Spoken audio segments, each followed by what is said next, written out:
Salut à tous, ici Maps. Aujourd'hui, je vous parle de l'adaptation cinématographique du livre La cinquième vague. Donc, je me suis fait une petite soirée cinéma pour comparer l'adaptation cinématographique de La cinquième vague écrite l'histoire qui est écrite par Rick Yancey, ou le livre écrit par Rick Yancey, versus le dit livre. Donc, rapidement, mais j'en ai déjà fait une critique, j'ai déjà terminé la trilogie au complet. Si vous voulez, j'ai déjà fait des vidéos, vous pouvez aller les voir, je les mets en haut, je les mets en bas. Donc, la cinquième vague, donc c'est plusieurs vagues mortelles effectuées par des extraterrestres, des aliens, les autres, parce qu'on ne sait pas trop de quoi ils ont l'air non plus. Donc, l'attente est imminente, on attend la cinquième vague, mais on ne sait pas sous quelle forme elle sera parce que chaque vague a été différente. Donc, il y a de moins en moins de survivants. Et c'est de plus en plus difficile et on devient de plus en plus méfiant envers les autres êtres humains qui restent. Est-ce qu'ils sont des humains? Est-ce qu'ils sont les autres? Nul ne sait. Alors, pendant cette cinquième vague, nous allons suivre Cassie, qui est une jeune fille d'environ 16-17 ans et qui n'a pas froid aux yeux. Non, c'est une femme forte. C'est une femme forte. Tout à fait. Alors, je commence rapidement en vous parlant, en comparant le film et le livre. C'est certain qu'il y a quelques petites différences. On ne peut pas tout mettre dans le film ce qu'il y a dans le livre. Parfois, il faut modifier un petit peu. Mais je vous avoue que le film était relativement très ressemblant au livre. Je n'ai pas été très choquée par des passages manquants. C'est certain que s'il y avait eu certains passages de plus, on aurait mieux compris certaines choses. Mais ça, c'est parce que nous, on l'a lu, qu'on sait. Ceux qui ne l'ont pas lu, ben, ils se suffisent de ce qu'ils voient. Donc, ça, c'était pas dérangeant. J'étais en accord avec les choix faits en lien avec le film. Les scènes filmées, les scènes choisies. D'ailleurs, il y a quelque chose d'autre qui est très intéressant parce que ce que j'avais beaucoup aimé du livre de Rick Yancey, c'est que son écriture nous faisait vraiment, nous donnait un sentiment d'oppression, un sentiment d'urgence, un sentiment de peur, puis la musique fait très bien le parallèle entre l'écriture, la peur et tout ça, la musique le fait bien. Donc ça aussi, c'est un petit point bonus, on se sent un peu au fur et à mesure que ça avance, même dès le départ. On est pas mal, on ronge notre sang. C'est bien sûr parce que je connaissais l'histoire que je n'ai pas eu un peu plus peur, parce que habituellement je ne suis pas très brave.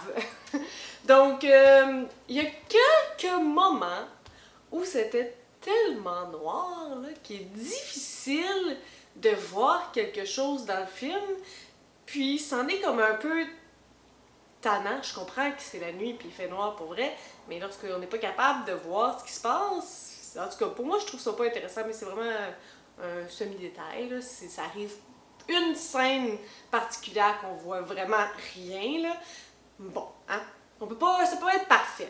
Donc je m'arrête sur l'histoire en général. Je vais vous parler des personnages parce que lorsqu'on lit un livre, oui, parfois il y a des descriptions physiques, mais en tout cas, à mon sens, moi je suis pas très quelqu'un de visuel, donc je me fais des images, je me fais pas des images, je vois rien, je me fais plus comme des idées de le genre de personne sans avoir de critères définis, mais parfois lorsque je lis un livre et que je vois le film, l'adaptation, parfois je dis « Oh mon Dieu, ce personnage-là, cet acteur-là colle tellement bien à l'image que je m'en étais faite. » Puis parfois je fais comme « Oh mon Dieu, je pensais pas que c'était ça partout dans ma tête. » Puis parfois ça n'a même pas lien avec le livre, tu sais, ça se peut que dans le livre ça dit qu'il est blond, mais c'est tellement un détail lorsque je lis que c'est pas des choses que j'enregistre. Malheureusement. Alors, allons voir si je me suis plu au niveau des personnages. Cassie, une petite blonde, ça fonctionne bien. Par contre, ce que j'ai trouvé drôle, c'est que toute la famille à Cassie, là, ils ont tous des cheveux bruns solides, là. Là, je me suis demandé ce que le but, c'est qu'elle ait l'air teint, parce que l'actrice, on voit qu'elle a les sourcils assez bruns, puis que c'est probablement, elle s'est fait faire les cheveux blonds, elle s'est fait faire une teinture, mais en tout cas, je trouve ça un peu étrange, parce qu'ils sont vraiment comme tous très très bruns foncés, là, pas nécessairement même châtains, là. Même Sam, son petit frère, dans ma tête, je le voyais beaucoup un plus blond paille, mais c'est vraiment un détail, mais c'est juste pour vous en parler, puis ça se peut que vous ayez vu la même chose que moi, puis ça se peut que non, c'est pas vraiment grave, c'est pas la fin du monde. Ben Parrish, lorsque je lisais à propos du personnage, tu sais, c'est un gars qui joue au football, pour moi c'était comme Monsieur Muscle. Puis lorsque j'ai vu l'acteur qui fait Ben Parrish, au début j'étais comme... Ben, je comprends que c'est pas tous les joueurs de football qui sont des armoires à glace, mais je m'attendais vraiment plus à un Monsieur Muscle, un peu plus comme le personnage d'Evan. Je les aurais comme switché, sauf que Evan doit être un peu plus blond châtain. Ça, je suis d'accord avec ça, puis Ben doit être un brun. Mais en tout cas, le gabarit pour moi, il était comme un peu à l'envers. Ben aurait dû être Monsieur Muscle, puis Evan comme un frein galet. Puis parfois aussi, il faut choisir comment ça fonctionne entre les acteurs. Ça peut pas être parfait, mais dans ma tête, je voyais Ben, Monsieur Muscle, puis Evan, Monsieur Échalote, drette, pas tant de muscles, tu sais. Puis l'acteur d'Evan, là, wow! C'est où? Dans le livre, il s'est marqué qu'il est supposé être aussi mâle, parce que regardez-y les épaules, regardez-y le look. Je ne suis pas une fille qui tripe sur les cheveux blonds, mais il y a tout un corps lorsqu'il prend son bain dans la rivière, dans les yeux qui tournent sur ses abs. Ouais, parce qu'il en a. Je continue avec Ringer. Je ne sais pas pourquoi, mais lorsque je l'ai imaginée dans ma tête, elle était blonde. Comme une blonde kékasse, tu sais, parce que ce personnage-là, c'est une femme qui se laisse pas intimider du tout. Mais j'imaginais blonde, puis comme la Ringer dans le film est comme dark, emo. Ouais. Mais tu sais, au fur et à mesure, je trouve que l'actrice, ça lui va vraiment bien ce rôle-là, puis elle le fait vraiment bien. Mais sur le coup, j'étais comme, oh mon Dieu, je m'attendais comme à une blonde, genre, je sais pas, là, une blonde. Dernier personnage dont je veux vous parler, c'est le caporal Vosch. Oui, oh oui, oh oui.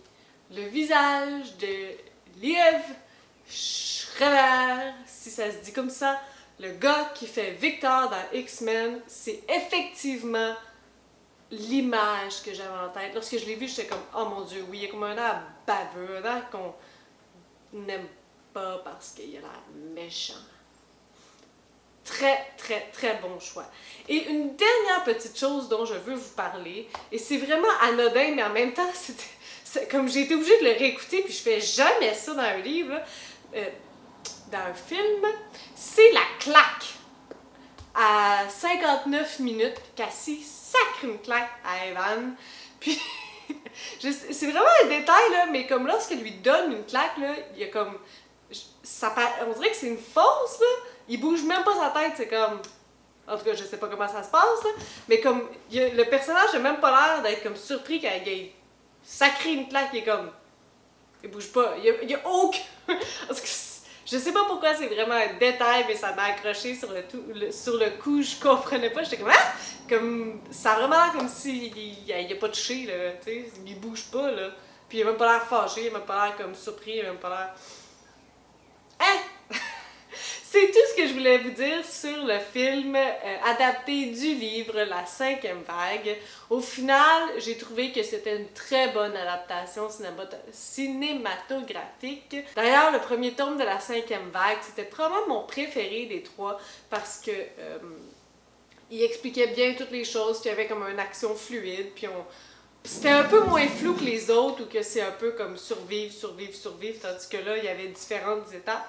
D'ailleurs, dans le film, on comprend vraiment mieux où ça va rapidement, tandis que dans le livre, on joue avec nous un peu plus longtemps, ça prend plus de temps avant de savoir qui sont les autres et qu'est-ce qui se passe pour vrai, mais c'est la vie. Dans un film, tu as juste 2 heures, 2 heures et demie pour passer toutes les pages d'un livre, donc c'est normal que ça aille plus vite et c'est correct. Donc, bilan positif pour le film La cinquième vague. Si vous avez des suggestions, des commentaires, des critiques, vous pouvez toujours faire en dessous de ma vidéo. Et sur ce, je vous souhaite de bonnes lectures.